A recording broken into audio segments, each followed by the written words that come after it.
சென்னை சவுகார்பேட்டையை சேர்ந்த மாணவியின் தாய் ஒருவர் 7 கிணறு காவல் நிலையத்தில் புகார் ஒன்றை அளித்தார். அதில் தனது மகளுடன் இன்ஸ்டாவில் பழகிய இளைஞர் ஒருவர் வாட்ஸ்அப் வீடியோ காலில் வரச் சொல்லி கட்டாயப்படுத்துவதாகவும், வாட்ஸ்அப் கால் மூலம் ஆபாசமாக பேசி வில்லங்கமாக மிரட்டுவதாகவும் தெரிவித்தார்.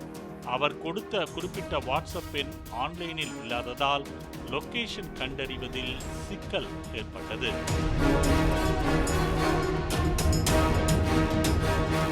இதனையடுத்து மிரட்டல் விடுத்த நபருடன் அந்த மாணவியை சேட்டிங் செய்ய சொல்லி இன்ஸ்டா ஆசாமியின் இருப்பிடத்தை கண்டறிந்து போரூர் எலக்ட்ரிக்கல் கடை ஒன்றில் இருந்த ஆனந்த் பாபு என்ற எலக்ட்ரிக்கல் இன்ஜினியரை தட்டி தூக்கியது தனிப்படை போலீஸ். அவரிடம் இருந்த 2 செல்போன்களை கைப்பற்றி ஆய்வு செய்த போது அதில் 500க்கும் மேற்பட்ட பெண்களின் ஆபாச புகைப்படங்களும் 100க்கும் மேற்பட்ட ஆபாச வீடியோ கால் ஸ்கிரீன் ரெக்கார்டிங் வீடியோக்களும் இருப்பதை கண்டு அதிர்ச்சி அடைந்தனர்.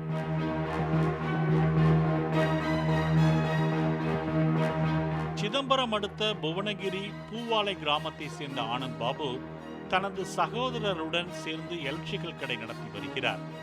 இன்ஸ்டாகிராமில் அவரது பெயரில் கணக்கு தொடங்கியுள்ளார். அதில் ஒரு பெண் கூட தன்னை பின்தொடராததால் ஆண் அழகன் போல தோற்றம் கொண்ட அதர்வா பவார் என்ற மும்பை மாடலின் புகைப்படங்கள் மற்றும் வீடியோக்களை யோகேஷ் ராகுல் என்ற பெயரில் ஃபேக் ஐடி தயார் செய்து இன்ஸ்டாகிராமில் பதிவிட்டுள்ளார் ஆனந்த் பாபு.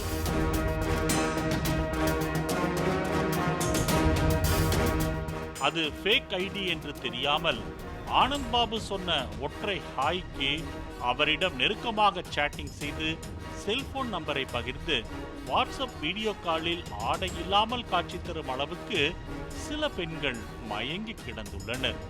இதனை தனக்கு சாதகமாக்கிக் கொண்டு ஆனந்த் பாபு அவர்களின் படங்களை செல்போனில் சேமித்து வைத்து அவர்களை மிரட்டி மீண்டும் மீண்டும் வீடியோ காலில் பேச வைத்தது போலீஸ் விசாரணையில் தெரிய வந்தது. தன்னிடம் சிக்கும் பெண்களிடம் பணம் பறிக்காமல் அவர்களை ஆபாசமாக ரசிக்கும் சைக்கோ போல ஆனந்த் பாபு இருந்ததாக தெரிவித்த போலீசார், இவனை உண்மையான ஆண் அழகன் என்று நம்பி குடும்ப பெண்கள் மட்டுமல்ல ஏராளமான பள்ளி கல்லூரி மாணவிகள் சேட்டிங் செய்து ஏமாந்திருப்பதாகவும் சுட்டிக்காட்டினர். ஃபேக் ஐடி நிறைந்து காணப்படும் இன்ஸ்டாகிராம், முகநூல் உள்ளிட்ட முகம் தெரியா சமூக வலைதளங்களில் புதிய நட்பை தேடிச் செல்லும் பெண்கள் மிகுந்த கவனத்துடனும் கட்டுப்பாட்டுடனும் இல்லை என்றால் என்ன மாதிரியான விபரீதம் நிகழும் என்பதற்கு இந்த சம்பவமே சாட்சி. பாலிமர் செய்திகளுக்காக செய்தியாளர் கதிரவன்.